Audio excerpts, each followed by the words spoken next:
जय हिंद दोस्तों। आज आप सभी के बीच में गोदान का अगला पार्ट लेकर उपस्थित हूँ। जैसा कि हमने प्रीवियस की क्लास में देखा था कि किस प्रकार जो टोली निकली हुई थी उसमें खन्ना और जो राय साहब थे उनकी टोली चल रही थी और आपस में वो लोग बातचीत कर रहे थे। और बाद में हम लोगों ने देखा था कि किस प्रकार वो वनस्पतियों को लेके बात करते हैं और बातचीत में ये चीज़ें निकल के आती है कि जो खन्ना साहब हैं वो उनको कैसे फंसाते हैं।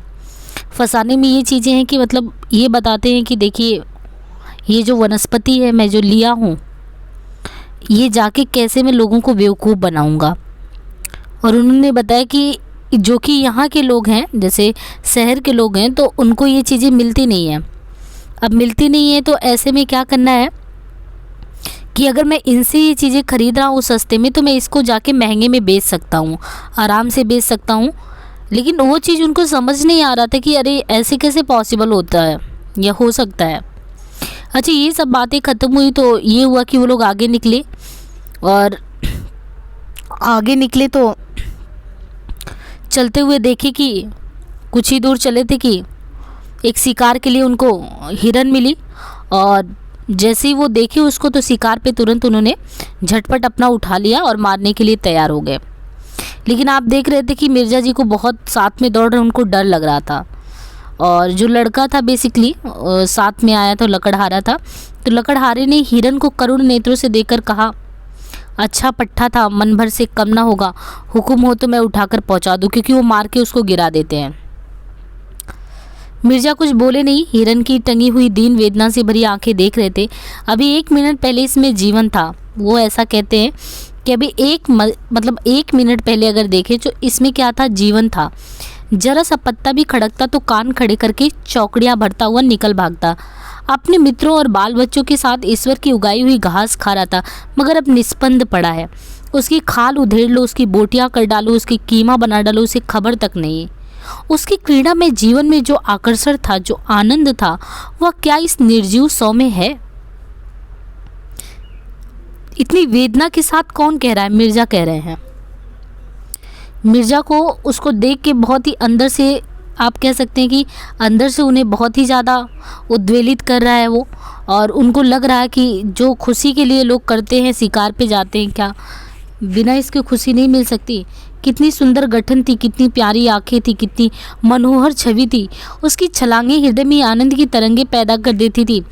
उसकी चौकड़ियों के साथ हमारा मन भी चौकड़ियाँ भरने लगता था। उसकी स्फूर्ति जीवन सा बिखेरती चलती थी, जैसे फूल सुगंध बिखेरता है, लेकिन अब उसे देखकर ग्लानि होती है। साथ में जो लकड़हारा था, लकड़हारे ने पूछा, कहाँ पहुँचाना होगा मालिक, मुझे भी 2-4 पैसे दे देना। मिर्ज़ा जी जैसे ध्यान से चौंक पड़े, बोले, अच्छा उठा ले, कहाँ चलेगा? जहाँ हुक्म हो मालिक। नहीं, जहाँ तेरी इच्छा हो वहाँ लेके चल, मैं तुझे देता हूँ। लकड़हारे ने मिर्ज़ा की ओर कुतूहल से देखा। कानों पर उसे विश्वास नहीं आया। अरे नहीं मालिक, हुजूर ने शिकार किया है तो हम कैसे खा लेंगे? नहीं, मैं खुशी से कहता हूँ, तुम इसे ले जाओ। तुम्हारा घर यहाँ से कितनी दूर है? कोई आधा कोस होगा मालिक। तो मैं भी तुम्हारे साथ चलूँगा, देखूँगा तुम्हारे बाल बच्चे कैसे खुश होते। क्योंकि उस लकड़हारे ने बोला कि अगर मैं इसको ले जाऊँगा तो मेरे बाल बच्चे को खाने को मिलेगा, वो बहुत खुश होंगे। ऐसे तो मैं नहीं ले जाऊंगा सरकार, आप इतनी दूर से आए, इस कड़ी धूप में शिकार किया, और मैं कैसे इसको उठा ले जाऊं? उठा देर मत कर, मुझे मालूम हो गया तू भला आदमी है। लकड़हारे ने डरते डरते और रह रहकर मिर्ज़ा जी के मुख की ओर सशंक नेत्रों से देखते हुए कि कहीं वो बिगड़ ना जाए, हिरन को उठाया। सहसा उसने हिरन को छोड़ दिया और खड़े होकर बोला, मैं समझ गया मालिक, हुजूर ने इसकी हलाली नहीं की। मिर्ज़ा जी ने हंसकर कहा, बस तूने खूब समझा, अब उठा ले और घर चल। मिर्ज़ा जी धर्म के इतने पाबंद नहीं थे। बताया गया कि मिर्ज़ा जी जो थे वो धर्म के इतने पाबंद ना थे। 10 साल से उन्होंने नमाज ना पढ़ी थी। 2 महीने में 1 दिन व्रत रख लेते थे, बिल्कुल निराहार निर्जल। मगर लकड़हारे को इस ख्याल से जो संतोष हुआ था कि हिरन अब इन लोगों के लिए अखाद्य हो गया है, उसे फीका नहीं करना चाहता था। लकड़हारे ने हल्के मन से हिरन को गर्दन पर रख लिया और घर की ओर चल दिया। तनखा जो थे तभी तक तटस्थ से वही पेड़ के नीचे खड़े थे। धूप में हिरन के पास जाने का कष्ट क्यों उठाते? कुछ समझ में नहीं आ रहा था कि मुआवला था क्या।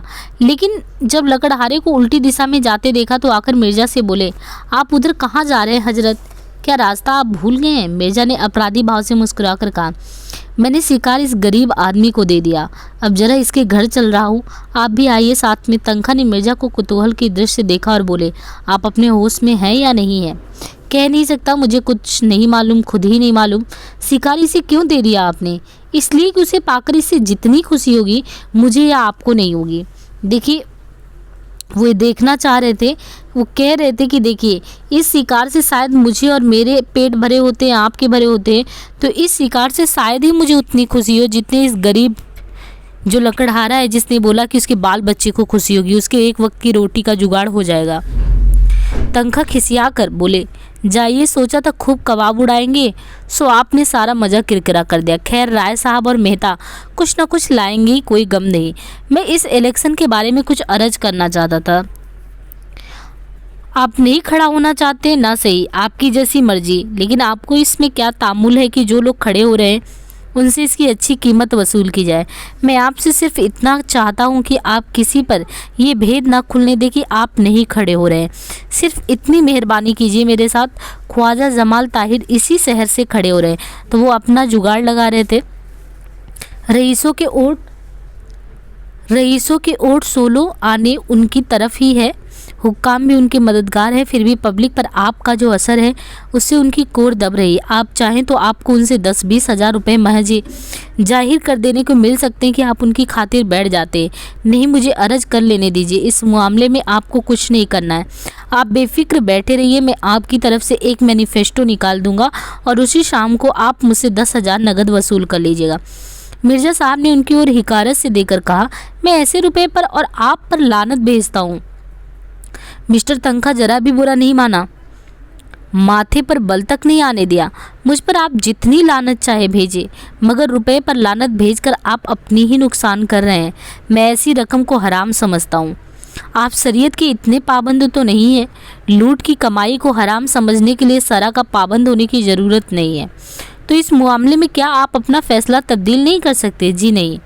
अच्छी बात है, इसे जाने दीजिए। किसी बीमा कंपनी के डायरेक्टर बनने में तो आपको कोई एतराज़ नहीं है। आपको कंपनी का एक हिस्सा भी ना खरीदना पड़ेगा, आप सिर्फ अपना नाम दे दीजिएगा। जी नहीं, मुझे ये भी मंजूर नहीं। मैं कई कंपनियों का डायरेक्टर, कई का मैनेजिंग एजेंट हूँ, कई का चेयरमैन था। दौलत मेरे पाँव चूमती थी, मैं जानता हूँ दौलत से आराम और तकल्लुफ़ के कितने सामान जमा किए जा सकते हैं, मगर ये भी जानता हूँ कि दौलत इंसान को कितना खुद गरज बना देता है। देखिए, इनकी बातों में आपको लग रहा होगा कि ये कह रहे हैं कि दौलत तो मेरे पाँव चूमती थी, मैं जानता हूँ दौलत से आराम तकल्लुफ़ के कितने सामान जमा किए जा सकते हैं, मगर ये भी जानता हूँ कि दौलत किस प्रकार इंसान को कितना खुद गरज बना देती है, कितना ऐश पसंद, कितना मक्कार, कितना बेगैरत बना देती है। वकील साहब को फिर कोई प्रस्ताव करने का साहस ही नहीं हुआ। वो शांत हो गए। उन्होंने देखा कि सामने से हाव भाव कुछ मिल नहीं रहा है। मिर्जा जी की बुद्धि और प्रभाव में उनका जो विश्वास था वो अब बहुत कम हो गया। उनके लिए धन ही सब कुछ था और ऐसे आदमी से जो लक्ष्मी को ठोकर मारता हो उनका कोई मेल नहीं हो सकता था। लकड़हारा हिरन को कंधे पर रखे लपक चला जा रहा था। मिर्जा ने भी कदम बढ़ाया,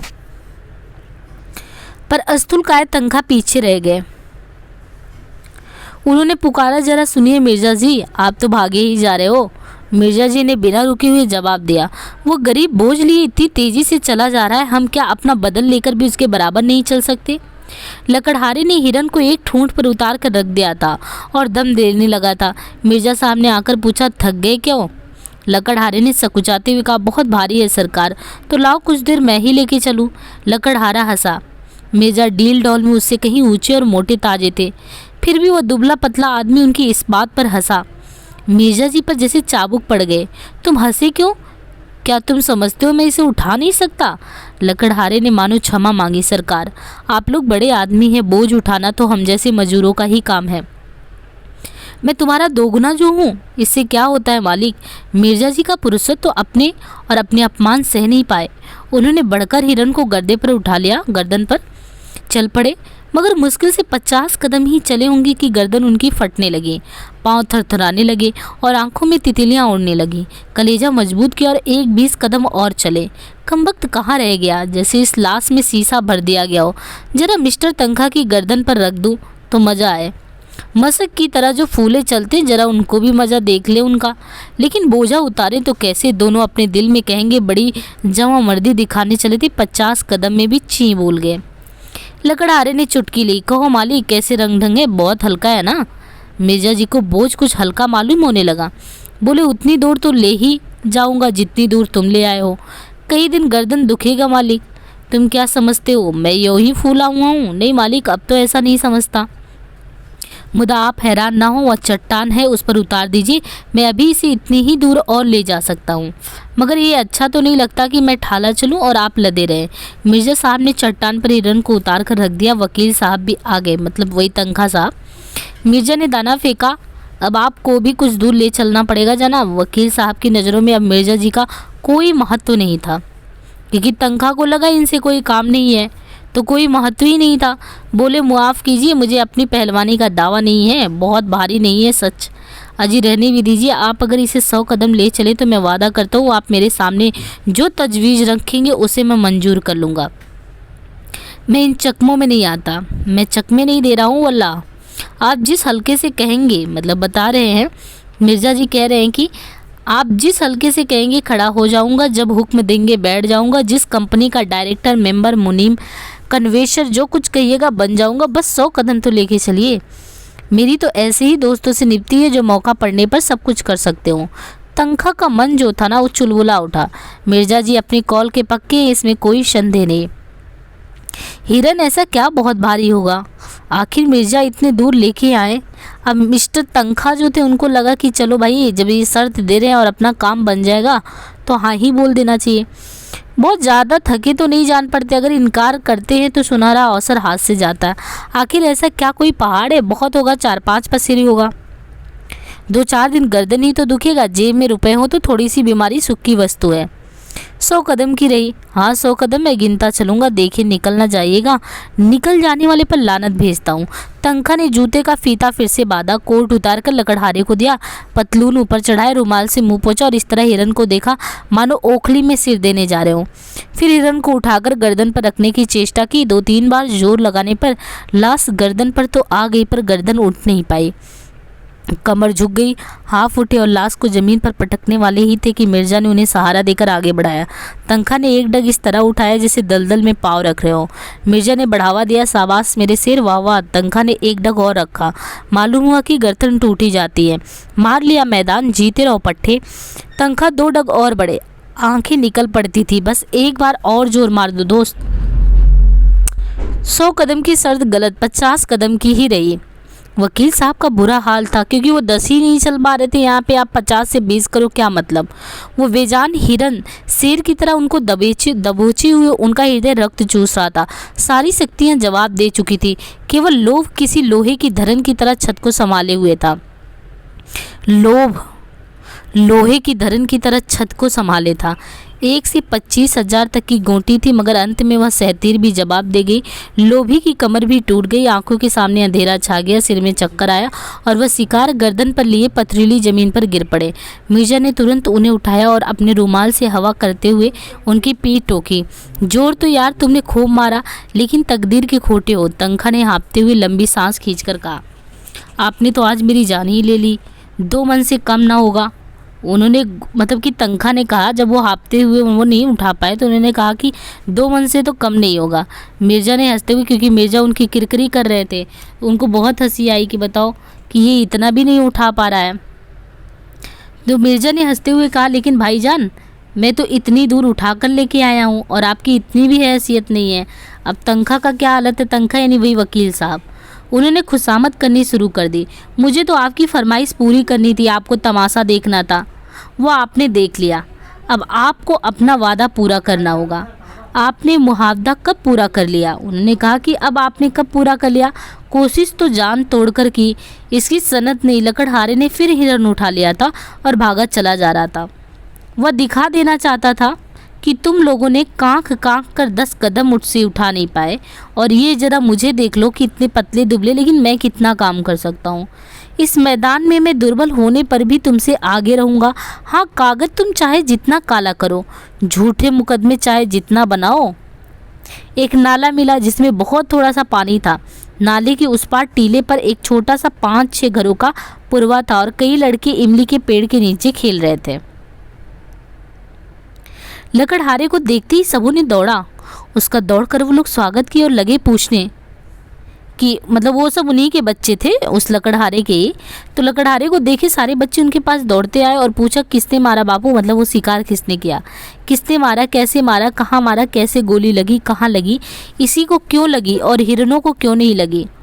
लकड़हारा हूँ हाँ करता इमली के नीचे पहुंचा और हिरन को उतार कर पास की झोपड़ी से दोनों महानुभाव यानी मिस्टर तंखा भी थे और तंखा के साथ आपने मतलब उनको भी देखा, खुद मतलब तंखा भी है और ये भी हैं साथ में। तो जब इन लोगों को देखा तो ये हुआ कि मिर्ज़ा साहब का तो उनका वैसे ही कद गिर गया था तंखा के सामने।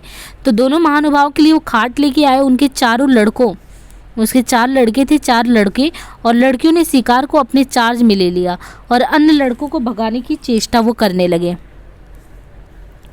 सबसे छोटे बालक ने कहा ये हमारा है। उसकी बड़ी बहन ने जो 14-15 साल की थी मेहमानों की ओर देखकर छोटे भाई को डांटा, चुप नहीं सिपाही पकड़ ले जाएगा। तो जब ऐसे कर रहे थे तो मिर्ज़ा भी थोड़ा, क्योंकि मिर्ज़ा आए ही थे थोड़ा सा गांव का वो देखने की कैसे क्या, तो मिर्ज़ा ने लड़के को छेड़ा, तुम्हारा नहीं हमारा है। बालक ने हिरन पर बैठकर अपना कब्जा सिद्ध कर दिया और बोला बापू तो लेकर आए हैं। बहन ने सिखाया, कह दे भैया तुम्हारा ही है। इन बच्चों की माँ बकरी के लिए पत्तियां तोड़ रही थी। दो नए भले आदमी को देखकर उसने जरा सा घूंघट निकाल लिया और शर्माई कि उसकी साड़ी कितनी मैली, कितनी फटी, कितनी उड़ गई, क्योंकि ये सब साहब सुबह टाइप में थे और वो लोग आए थे तो वो बिल्कुल एक पर्दा टाइप में कर ली। वो इस भेष में मेहमानों के सामने कैसे जाए और गए बिना काम नहीं चलता। देखिए एक दुविधा होती है किस तरीके से। पानी वानी देना भी है, अभी दोपहर होने में कुछ कसर थी, लेकिन मिर्ज़ा साहब ने दोपहरी इसी गांव में काटने का निश्चय कर लिया था। गांव के आदमियों को जमा किया, शराब मंगवाई, शिकार पका, समीप के बाजार से घी और मैदा मंगाया और सारे गांव को भोज दिया। छोटे बड़े स्त्री पुरुष सब ने दावतें उड़ाई। मर्दों ने खूब शराब पी और मस्त होकर शाम तक गाते रहे। और मिर्ज़ा जी, क्योंकि मिर्ज़ा जी इस मूड से आए ही थे कि थोड़ी मस्ती वस्ती करनी है, तो मिर्ज़ा जी बालकों के साथ, बालक शराबियों के साथ, शराबी बूढ़ों के साथ, सब ने इतनी मस्तियाँ की। अब यहाँ पे किसी को अच्छा नहीं लग रहा होगा तो सिर्फ तंखा को। गांव से उनका इतना घनिष्ठ परिचय हो गया कि मानो यहीं के निवासी हैं। लड़के तो उन पर कैसे, देखिए सोचिए कि मिर्ज़ा साहब बाहर के थे लेकिन उनकी घनिष्ठ परिचय इस तरीके से हो गई है ना, जैसे लग रहा था वो यहीं के निवासी हैं। लड़के तो उन पर ऐसे लदे जा रहे थे कि कोई उनकी फुदनादे तो टोपी उसे रख लेता, कोई उनके राइफल कंधे पर रख कर अकड़ता हुआ चलता, कोई उनकी कलाई की घड़ी खोलकर अपनी कलाई पे बांध लेता। मिर्ज़ा ने खुद खूब देसी शराब पी और झूम झूम कर जंगली आदमियों के साथ गाते रहे। जब ये लोग सूर्यास्त के समय यहाँ से विदा हुए तो गांव भर के नर नारी ने बड़ी दूर तक पहुँचाने आए, कई तो रोते भी थे। ऐसा सौभाग्य उन गरीबों के जीवन में शायद पहले ही बार आया हो कि किसी शिकारी ने उनकी दावत की हो। जरूर यह कोई राजा है, नहीं तो इतना दरियाव दिल किसका होता है। इनके दर्शन फिर काहे को होंगे। कुछ दूर चलने के बाद मिर्ज़ा ने पीछे फिरकर देखा और बोले बेचारे कितने खुश थे, काश मेरी ज़िंदगी में ऐसे मौके रोज आते। आज का दिन बड़ा मुबारक था। तंखा ने बेरुखी के साथ, क्योंकि तंखा को तो ये सब अच्छा नहीं लगा। तंखा का क्या हुआ, अगर तंखा का देखिए तो तंखा ने बेरुखी के साथ कहा आपके लिए मुबारक हो और मेरे लिए तो मनहूस ही था। मतलब कि कोई बात नहीं हुई। दिन भर जंगलों और पहाड़ों की खाक छानने के बाद अपना सा मुँह लिए लौट पड़ता हूँ। मिर्ज़ा ने निर्दयता से कहा मुझे आपके साथ हमदर्दी नहीं है। उन्होंने कहा मुझे तो मज़ा आ गया, मुझे आपके साथ कोई हमदर्दी नहीं है। दोनों आदमी जब बरगद के नीचे पहुँचे तो दोनों टोलियाँ लौट चुकी थी। यानी उधर टोली गई थी, उधर आपने देखा था कि खन्ना साहब थे और राय साहब, और साथ ही साथ आपने और जो एक टोली, 3 टोली थी और तीसरी वाली टोली में आपने देखा कि मिस मालती और मेहता वो थे। सभी मुंह लटकाए हुए थे। मालती विमन सी अलग बैठी थी, जो नई बात थी। राय साहब और खन्ना दोनों भूखे रह गए थे और किसी के मुंह से बात नहीं निकल रही थी। आए तो थे सब शिकार करने, मस्ती करने, पर ऐसा तो कुछ हुआ नहीं। वकील साहब इसलिए दुखी थे कि मिर्ज़ा ने उनके साथ बेवफाई की थी। अकेले मिर्ज़ा साहब प्रसन्न थे और वह प्रसन्नता अलौकिक थी। तो कुल मिला के ये कहानी यहाँ पे आप देखते हैं कि स्थिति कुछ इस प्रकार थी। किसी के चेहरे पे आप देखिए तो हवाइयाँ उड़ी है, किसी का अलग ही बना हुआ है चेहरा।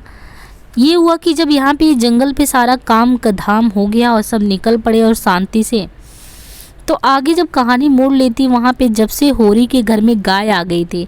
अब देखिए अभी तो शहरी वाला चल रहा था, शहर के साथ साथ गांव की समानांतर कहानी भी है ना। तो अब ये है कि जब से होरी के घर में गाय आ गई थी, उधर आपने देखा था कि कहानी कहाँ रुकी हुई थी उपन्यास का आपने, कि वहाँ किस प्रकार उनके भाई से उनकी लड़ाई झगड़े हुए थे और जो धनिया थी वो नाराज़ थी भाइयों से, भाई उन पे अपने भाई पे ही ब्लेम कर रहे थे। तो गाय आई थी, खुशी भी था, कुछ लोग दुखी भी थे, ये सब था। लेकिन अभी बात हो रही कि जब से होरी के घर गाय आ गया था तो घर की स्त्री ही कुछ और हो गई थी। धनिया का घमंड तो उसके संभाल से बाहर हो जाता। जब देखो गाय की चर्चा, भूसा छिज गया था, ओख में थोड़ी सी चरी भी दो गई थी, उसी की कुट्टी काटकर जानवरों को खिलाना पड़ता था। आंखें आकाश की ओर लगी रहती थी कि कब पानी बरसे और घास निकले। आधा आषाढ़ बीत गया और वर्षा तक नहीं हुई। सहसा एक दिन बादल उठे और आषाढ़ का पहला दोगड़ा गिरा। किसान खरीफ बोने के लिए हल ले लेकर निकले कि राय साहब के कारकुन ने कहला भेजा, जब तक बाकी ना चुक जाएगा किसी को खेत में। अब देखिए ये वही राय साहब है, ये वही राय साहब है जिनका माली होरी बने थे, यही जमींदार है और इनका ही कारकुन है। वो गांव वालों के पास भेज दिया गया और उनसे कहलवा दिया गया कि अब की बार जो खरीफ की बोने के लिए फसल आप लोग निकल पड़े हो, जब तक बाकी जो पैसे हैं उसको चुका नहीं देंगे किसी को खेत में हल चलाने नहीं दिया जाएगा। किसानों पर तो जैसे वज्रपात हो गया कि ये क्या, इतने दिन से हम लोग इंतज़ार कर रहे थे और ये क्या कहलवा दिया राय साहब ने। और कभी तो इतनी कड़ाई नहीं होती थी, उन लोगों को लगा कि ये कैसा हुक्म है, कोई गांव छोड़कर भागा थोड़ा ही जाता था।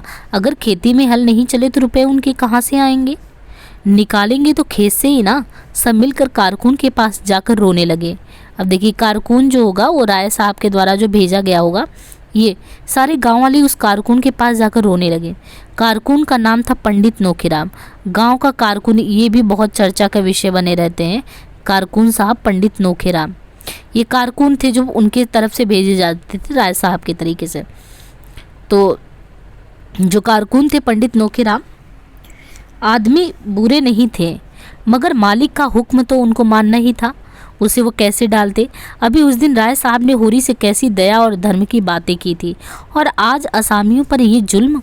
होरी मालिक के पास जाने को तैयार हुआ, लेकिन फिर सोचा उन्होंने कारकुन को एक बार जो हुक्म दे दिया उसे क्यों टालने लगे, वो अगुआ बनकर क्यों बुरा बने। अब उसके मन में आया कि मैं अगुआ बन के क्यों समझाने जाऊं और क्यों बुरा बनूं, जब और कोई कुछ भूलता नहीं तो यही आग में क्यों कूदे। जो सबके लिए सिर पड़ेगी वो भी झेल लेगा। किसानों में खलबली मची हुई थी। सभी गांव के महाजनों के पास रुपए के लिए दौड़ पड़े कि कैसे मतलब आगे काम हो। तो गांव के महाजन पैसा देते तो ये लोग पैसा भरते, फिर आगे का काम करते। अब महाजन में है कौन गांव में? गांव में है मंगरू शाह। गांव में मंगरू शाह है, उनकी आजकल चढ़ी हुई थी। क्यों? क्योंकि इस साल सन में उसे अच्छा फ़ायदा हुआ था। गेहूं और अलसी में भी उसने कुछ कम नहीं कमाया था। पंडित है दाता दीन और दुलारी कह सकते हैं, दुलारा नहीं है दुलारी सहुआइन भी लेन देन करती थी। सबसे बड़े महाजन थे झुमरी लाल। अब देखिए ये सब गांव के। पंडित नोखीराम कौन हुए? नोखीराम एक तरीके से आप कह सकते हैं कि कारकुन हुए, जो एक प्रतिनिधि के रूप में आते थे जब राय साहब भेजते थे। मंगरू शाह जो थे उनकी भी आजकल चढ़ी हुई थी। एक तरीके से आप कह सकते हैं मंगरू शाह भी गांव के ही हुए, उस तरीके से देने वाले। दुलारी सढ़ुआइन करके हैं, पंडित दाता दीन है। झुंगरू सिंह जो थे वो सबसे बड़े महाजन थे। अगर आप कहें कि झुंगरू सिंह के बारे में कहा जाए तो झुंगरू सिंह जो थे वो सबसे बड़े महाजन थे वहाँ के। वो शहर के एक बड़े महाजन के एजेंट भी थे। उनके नीचे कई आदमी और थे जो आसपास के देहातों में घूम घूम कर लेन देन करते थे। उनके उपरांत और भी कोई छोटे मोटे महाजन मतलब कई थे जो 2 आने रुपए ब्याज पर बिना लिखा पढ़ी के रुपए देते थे। गांव वालों को लेन देन का कुछ ऐसा शौक था कि जिसके पास 10-20 रुपए जमा हो जाते थे वही महाजन। ये देखिए एक स्थिति देखिए, आज बैंक है तो सब बैंक में वो करते हैं, बैंक से कर्ज लेना है, पर उस समय जिसके पास भी 10-20 रुपए हो जाते थे उसी को लेन देन की शौक चढ़ जाती थी, और वो भी बिना लिखा पढ़ी के। मतलब आप कितना किसको दे रहे हैं, कितना किससे ले रहे हैं, इस सब का कोई मतलब नहीं। एक समय होरी ने भी महाजनी की थी। देखिए होरी ने भी एक समय महाजनी की थी, ऐसा नहीं कि होरी पिछड़ गए थे। उसी का ये प्रभाव था कि लोग अभी तक यही समझते थे कि होरी के पास दबे हुए रुपए हैं, आखिर वो धन गया तो गया कहाँ? बंटवारे में निकला? बंटवारे में तो निकला नहीं। होरी ने कोई तीर्थ व्रत भोज भी नहीं किया, गया तो गया कहाँ? जूते जाने पर भी उनके गड्ढे बने रहते हैं। किसी न किसी देवता को सीधा किया, किसी ने किसी को, किसी ने आना रुपए ब्याज देना स्वीकार किया, किसी ने 2 आना। होरी में आत्मसम्मान का सर्वथा लोप ना हुआ था। जिन लोगों के रुपए उस पर बाकी थे उनके पास कौन मुँह लेकर जाए? झुंगरी सिंह के सिवा उसे और कोई ना सूझा। अब देखिए, उसको भी लगा कि मैं कहाँ जाऊँ, तो उसको लगा कि झुंगरी सिंह के अलावा तो कोई है नहीं। वह पक्का कागज़ लिखाते थे, नजराना अलग लेते थे, दस्तूरी अलग, स्टाम्प की लिखाई अलग। एक कर्ज लेने में इंसान कितना दब जाता था, ये इनकी प्रोसीजर धन लेने से समझ सकते हैं कि जब होरी भी झुंगरी लाल के यहाँ लेने जाता है, ये पक्का कागज़ आप देखें, पक्का कागज़ अलग से, नजराना अलग से, दस्तूरी अलग से, स्टाम्प की लिखाई अलग से। उस पर 1 साल का ब्याज पेशगी काट कर रुपए देते थे। 25 रुपये का कागज़ लिखा तो मुश्किल से 17 रुपये, मतलब 25 रुपये का आप ले रहे हो तो आपको 17 रुपये सिर्फ मिल रहे हैं। मगर इस गाढ़े समय में और क्या किया जाए? राय साहब की ज़बरदस्ती है। नहीं, इस समय किसी के सामने क्यों हाथ फैलाना पड़ता? झुंगरी सिंह बैठे थे, होरी वहाँ पहुँचे। वो दातून कर रहे थे। झुंगरी सिंह की आकृति देखी तो नाटे मोटे, खलवाट, काले लंबी नाक और बड़ी बड़ी मूंछों वाले आदमी थे, बिल्कुल विदूषक जैसे, और थे भी बड़े हंसोर टाइप में। इस गांव को अपनी ससुराल बनाकर मर्दों से साले या ससुर और औरतों से साली या सलहाज के नाता जोड़कर ऐसे ही वो बात किया करते थे। रास्ते में लड़के उन्हें चिढ़ाते थे, पंडित जी पाल लगी, और झुंगरी सिंह उन्हें चटपट आशीर्वाद देते, तुम्हारी आंखें फूटे, घुटना टूटे, मिर्गी आई, ये सब चीज़ें। लड़की सारी आशीर्वाद से वो कभी नहीं अघाते थे, मगर लेन देन में बड़े कठोर वो थे। सूद की एक पाई नहीं छोड़ते थे और वादे पर बिना रुपए लिए द्वार से नहीं टलते थे। होरी ने सलाम करके अपनी विपत्ति कथा उनको सुनाई। झुंगरी सिंह ने मुस्कुरा कर कहा, वह सब पुराना रुपया क्या कर डाला जो तुमने लिया था? पुराने रुपए होते ठाकुर तो महाजनी से अपना गला नहीं छुड़ा लेता कि सूद भरते किसी को अच्छा लगता है? गड़े रुपए ना निकले चाहे सूद कितना ही देना पड़े। अब ये इनका स्टेटमेंट है। झुंगरी सिंह कह रहे हैं कि गड़े रुपए ना निकले, मतलब जो गाड़ के रुपए रखे हो वो ना निकले, तुमको चाहे सूद चाहे जितना देना पड़े। तुम लोगों की यही नीति है। देखिए, अब इनको कह रहे हैं तुम लोगों की यही नीति है, मतलब तुम लोगों का ना एक तरीके से निम्नता टाइप में। नहीं तो ऐसा क्यों कहते, तुम लोगों की यही नीति है? अब नहीं होगा तभी तो सामने वाला लेने गया है। वैसे भी हमको 25 रुपये आप उस करके 17 रुपये दे रहे हो, इतना तो अंतर ऑलरेडी है। किसी की मजबूरी होगी तभी तो वो पैसा ले रहा है, नहीं तो पैसा लेता ही क्यों? कहाँ की गड़े रुपए बाबू साहब? अब होरी अपनी तरफ से बता रहे हैं। होरी बता रहे हैं कि देखिए भैया, कहाँ के गड़े रुपए बाबू साहब? खाने को तो होता नहीं, लड़का जवान हो गया, ब्याह का कहीं ठिकाना नहीं, बड़ी लड़की भी ब्याहने जोग हो गई है, रुपए होते तो किस दिन के लिए गार्ड रखते। झुंगरी सिंह ने जब से उसके द्वार पर गाय देखी थी, अब गाय देखी पूरे गांव की नज़र में थी। झुंगरी सिंह ने जब से उसके द्वार पर गाय देखी थी, उस पर दांत लगाए बैठा हुआ था। गाय का डिलडौल और गठन ये कह रहा था कि उसमें 5 सेर से कम दूध तो नहीं लगेगा। मन में सोच लिया था होरी को किसी अर्दब में डालकर गाय को उड़ा लेना। आज वो अवसर आ गया था। बोले, अच्छा भाई, तुम्हारे पास कुछ नहीं है? उसने कहा, नहीं है, जितने रुपए चाहे ले जाओ, लेकिन तुम्हारे भले के लिए कहता हूँ। अच्छा, भले कैसे? कुछ गहने गांठे हो तो गिरो रख दो, इसी टाइम लिख दो पैसे, तो सूद बढ़ेगा और झमेले में बढ़ जाओगे। होरी ने कसम खाई कि घर में गहने के नाम पे तो कच्चा सूद भी नहीं है, धनिया के हाथों में कड़े हैं, वो भी गिलट के हैं। मतलब इन्होंने बताया कि देखिए, अगर कड़े भी हैं उसके हाथ में तो गिलट के हैं। झुंगरी सिंह ने सहानुभूति का रंग मुंह पर पोत कर कहा, तो एक बात करो, ये नई गाय जो तुम लाए हो ना, इसे हमारे पास भेज दो। सूद स्टाम्प सब झगड़ों से, मतलब सूद स्टाम्प वगैरह सारे झगड़े से बच जाओगे। 4 आदमी जो दाम के वो हमसे ले लो। हम जानते हैं कि तुम उसे अपने शौक से लाए हो और बेचना नहीं चाहते, लेकिन ये संकट तो टालना पड़ेगा ना। होरी पहले तो इस प्रस्ताव पर हंसा, उस पर शांत मन से विचार भी ना करना चाहता था, लेकिन ठाकुर ने ऊंच नीच सुझाया। महाजनी के हथकंडों का ऐसा भीषण रूप दिखाया कि उसके मन में भी ये बात उठ गई। ठाकुर ठीक ही तो कहते, जब हाथ में रुपए आ जाएंगे गाय ले लेंगे। ₹30 का कागज़ लिखने पर कहीं ₹25 मिलेंगे और 3-4 साल तक नहीं दिए तो पूरे 100 हो जाएंगे। पहले का अनुभव यही बता रहा था कि कर्ज वह मेहमान है जो एक बार, अब यहाँ पे आपको समझने वाली बात है कि इनका पहले का ये अनुभव है कि कर्ज वो मेहमान होता है जो एक बार आकर जाने का नाम नहीं लेता। बोला मैं घर जाकर सबसे सलाह करता हूँ। अब होरी कहते हैं कि मैं जाता हूँ। सबसे सलाह क्या करेंगे? सलाह इनको किनसे करनी होती है? धनिया से करनी होती है। अब वो जाएंगे धनिया से सलाह करेंगे। सलाह नहीं करना है, उनसे कह देना कि रुपए उधार लेने में अपनी बर्बादी के सिवा कुछ नहीं है। मैं समझ रहा हूँ ठाकुर, अभी आके जवाब देता हूँ। लेकिन घर आकर उसने ज्यों ही प्रस्ताव दिया कि कोहराम मच गया। धनिया तो कम चिल्लाई, दोनों लड़कियों ने तो दुनिया सिर पर उठा ली। नहीं देते अपनी गाय, रुपए जहाँ से चाहो लाओ। सोना ने तो यहाँ तक कह डाला, इससे तो कहीं अच्छा है मुझे बेच डालो, गाय से कुछ वैसी ही मिल जाएगा। दोनों लड़कियां सचमुच गाय पर जान देती थी। रूपा तो उसके गले से लिपट जाती थी और बिना उसकी खिलाए कौर मुंह में नहीं डालती। गाय कितने प्यार से उसको चाटती थी, कितनी स्नेह भरी आंखों से उसे देखती थी। उसका बछड़ा कितना सुंदर होगा। अभी से उसका नाम करण हो गया था, मटरू। वो उसे अपने साथ लेकर सोएगी। इस गाय के पीछे दोनों बहनों में कई बार तो लड़ाइयाँ हो चुकी थी। सोना कहती मुझे ज़्यादा चाहती, रूपा कहती मुझे। इसका निर्णय अभी तक नहीं हो पाया था और दोनों दावे कायम थे। मगर होरी ने आगे पीछे सुझाकर आखिर धनिया को किसी तरह राजी कर लिया। एक मित्र से गाय उधार लेकर बेच देना भी बहुत ही वैसी बात है, लेकिन विपत में तो आदमी का धर्म तक चला जाता है। ये कौन सी बड़ी बात है? ऐसा ना हो तो लोग विपत से इतना डरे क्यों? गोबर ने भी विशेष आपत्ति नहीं की। वो आजकल दूसरी ही धुन में मस्त था।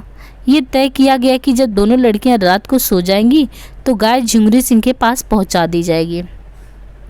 दिन किसी तरह कट गया। सांझ हुई। दोनों लड़कियां 8 बजते बजते खा पीकर सो गई।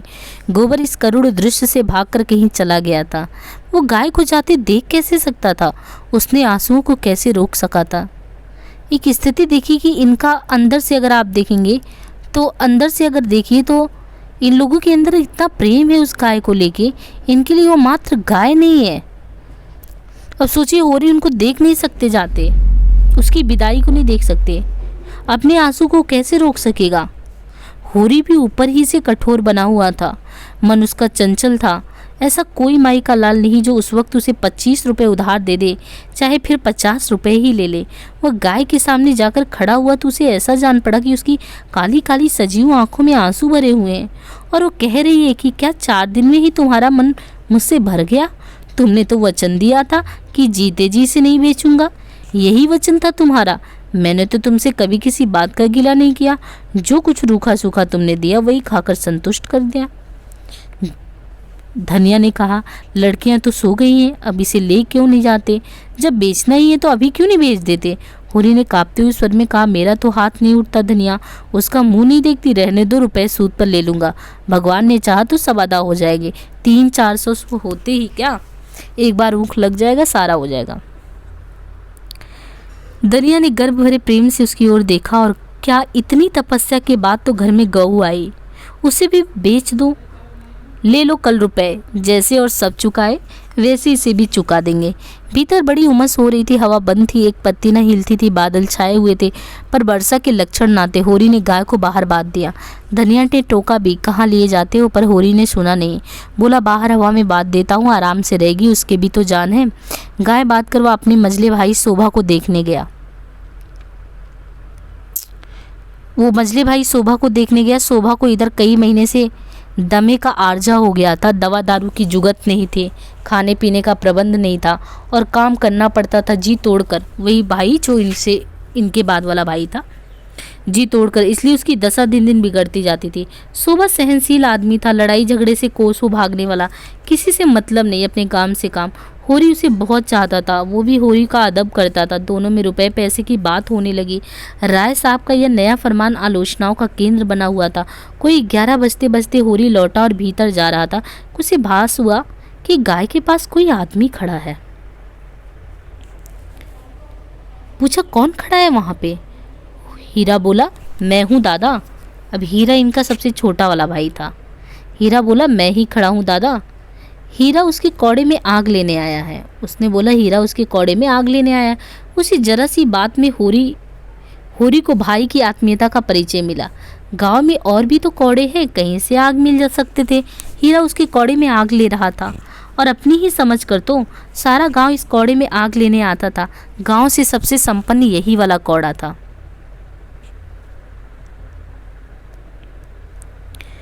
हीरा का आना दूसरी बात था।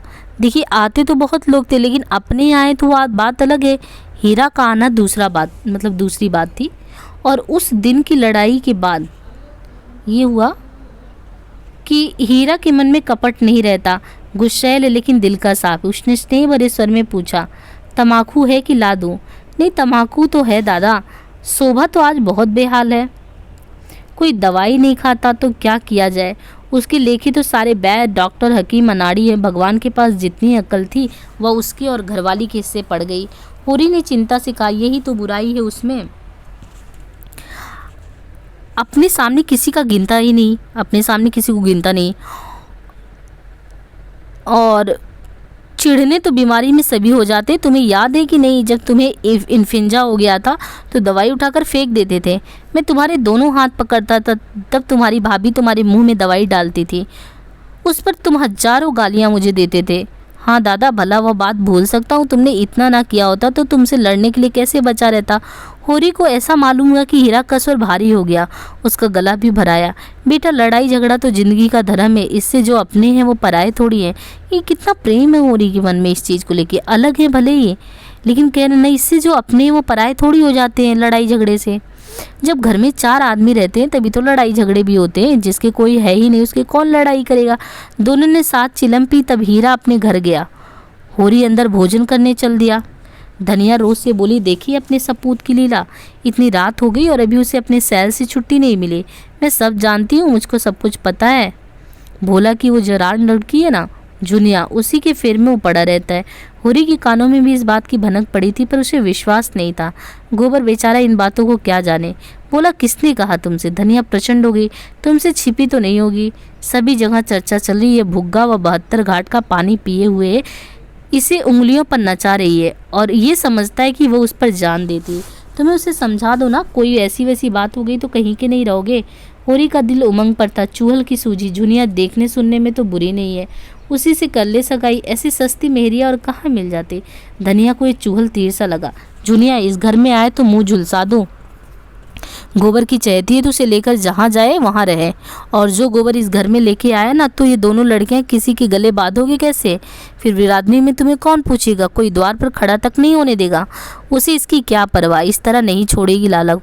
मर मर के पाला है और झुनिया आकर राज करेगी, मुंह में आग लगा दूंगी। सहसा गोबर आकर घबराई हुई आवाज में बोला, दादा सुंदरिया को क्या हो गया? क्या काले नाग ने छू लिया? वो तो पड़ी तड़प रही है। होरी चौके में जा चुका था। थाली सामने छोड़कर बाहर निकल आया और बोला, क्या सुगुन मुंह से बात निकालते हो? अभी तो मैं देख कर आ रहा हूँ, वो लेटी थी। बाकी हम कहानी को उपन्यास को कंटिन्यू आगे करेंगे। अभी के लिए इतना ही। आप लोग इसको सुनते रहिए, पूरे उपन्यास को धैर्य के साथ सुनिए। फिर 1 या 2 लेक्चर में काफ़ी एक्सप्लेन इसका कैसे प्रीवियस के क्वेश्चन आते हैं उसके साथ में करा दूंगी। धन्यवाद।